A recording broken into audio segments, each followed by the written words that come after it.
Have you ever driven through a city and immediately realized you've entered a place where decay and despair cling to every corner? A place where the air feels heavier, where boarded up storefronts stretch for blocks, and the locals glance at you with eyes that say, "We know something that you don't." These are the places that need a warning label. And today, we're going to explore one such city in Canada. Stick around, because some of the realities here are worse than you think. Imagine rolling off the highway expecting to see the energy of a metropolitan neighbor buzzing with light. Instead, you hit the streets lined with plywood and peeling paint. Boarded up windows stare back at you like hollow eyes. Whole blocks feel frozen in time, as if the city itself forgot about them. Once this downtown was a proud heart. Department stores, theaters, local diners, alive with the sound of people going somewhere. But somewhere along the way, progress moved on. What's left is silence. You walk past empty facades where businesses never came back, while the cranes put up condos nobody really wants. The contrast is jarring. $1 million towers rising across from buildings that look like they belong in a war zone. At first glance, it might seem like revival. But stay long enough and you realize it's just an illusion. Evenings are eerily quiet, broken only by the rattle of a shopping cart or the shuffle of someone looking for a place to sleep. It's not just a downtown, it's a reminder that a city can lose its center and never quite find it again. And then there's the street that slices through it all. Every city has one. Toronto has Bay Street, New York has Broadway. Here, it's different. Once alive with corner stores, family diners, today it's a gauntlet of shuttered shops and faded signs. You drive down it and you feel like you stumbled into a place that time has completely abandoned. The street carries a reputation locals know too well. Fights spill out of bars, sirens echo through the night. Walk a block and you'll see what the headlines don't capture. Faces hardened by years of struggle. People numbing themselves against a reality that feels impossible to escape. A crumbling semi with sagging floors can list for $600,000. To outsiders, it looks like a bargain. To those who know the street, it's a warning label. Because this road doesn't just show you what the city is, it shows you what it became when the promise of industry was replaced with neglect. A street that was once the spine of a community now feels like a scar running through it. And this is only the beginning, because this isn't Detroit, it's not Flint, it's not Buffalo.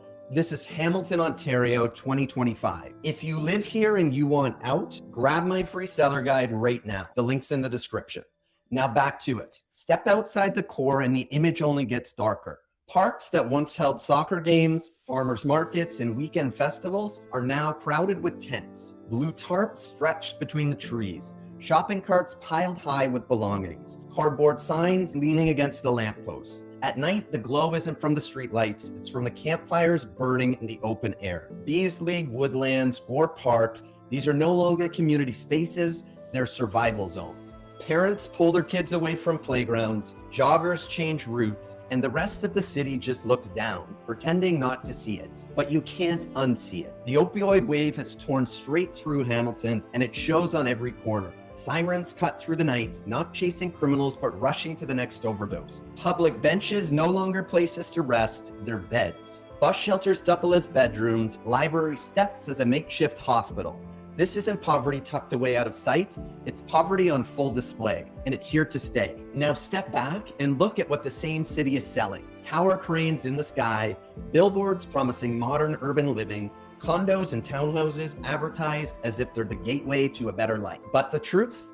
The housing market here is a trap. Detached homes bought at the peak are now worth hundreds of thousands of dollars less. Renovated properties sit unsold, families are bleeding equity faster than they can make payments. Landlords are stuck, mortgages doubled, rents flat, and the math doesn't work anymore. To outsiders, Hamilton still looks like a bargain. $700,000 for a house compared to Toronto is insanity. It sounds like a deal, but step inside, that deal comes with crumbling foundations, sky-high property taxes, and a constant fear that tomorrow's value will be less than today's. Hamilton isn't just unaffordable, it's unstable. And that's the cruelest part. Because once you buy in, you realize you haven't found security. What does the city really offer? A tent in the park if you fall behind? A mortgage that eats your future if you try to get ahead? That's the bargain, and it's not a bargain at all. Hamilton used to have a backbone. It was steel. The smokestacks defined the skyline, factories roared day and night, and the promise was simple. If you worked hard, you could buy a house, raise a family, and retire with dignity. That promise is gone. The steel mills that once powered the city are shells of what they used to be. Jobs that paid steady wages vanished with globalization, and nothing of equal value has replaced them. What's left are warehouses, gig work, and government programs that try and patch the holes too big to cover.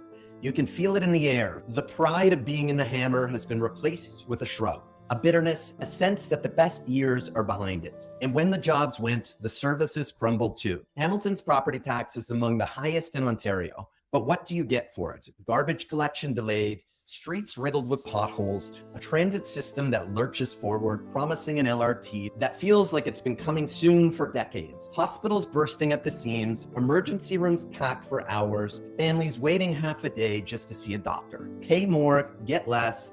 That's the Hamilton equation. You can drive from the mountain to the lower city and count the evidence block by block. Vacant factories that should have been demolished years ago, sidewalks buckling under your feet, bridges patched so many times that they look like stitched up wounds. And then the city hands you a bill, 4, 5, 6,000 a year in property taxes for services that would embarrass a small town. It's taxation without value. What Hamilton proves is that the decline isn't always sudden. Sometimes it's slow, you don't notice until one day you look around and realize the whole foundation has rotted. The jobs are gone, the services are collapsing, and the people left behind are forced to carry the cost of a city that cannot carry itself. This isn't economic pain, it's cultural, it's spiritual, it's the feeling that no matter what you pay, no matter how hard you work, Hamilton will always give you less in return. That's the trade, and it's killing the city from the inside out. Hamilton has a reputation problem, and it isn't just outsiders saying it. The people who live here.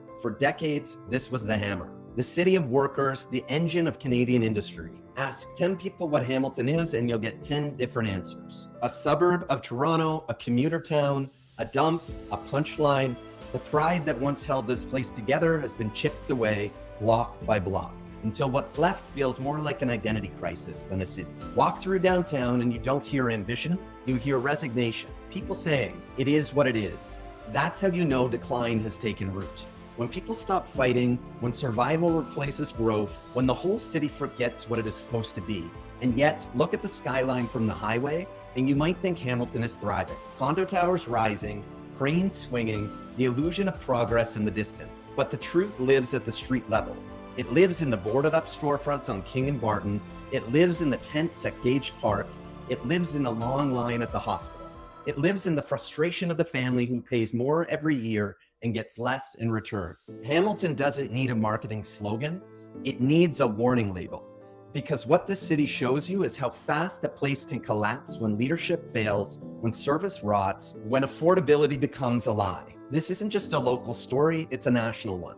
Hamilton is a canary in the coal mine. What's happening here today is what other Canadian cities will face tomorrow. So if you live here, don't ignore the signs. Don't buy into the illusion. See the truth for what it is before it costs you everything. Because this is Hamilton, Ontario, 2025. And it's Canada's warning label city. If you've been thinking about getting out, don't wait until you're trapped. Grab my free seller guide right now. The link is in the description because surviving Hamilton's decline isn't about waiting, it's about acting before the city takes more from you than you can ever get back.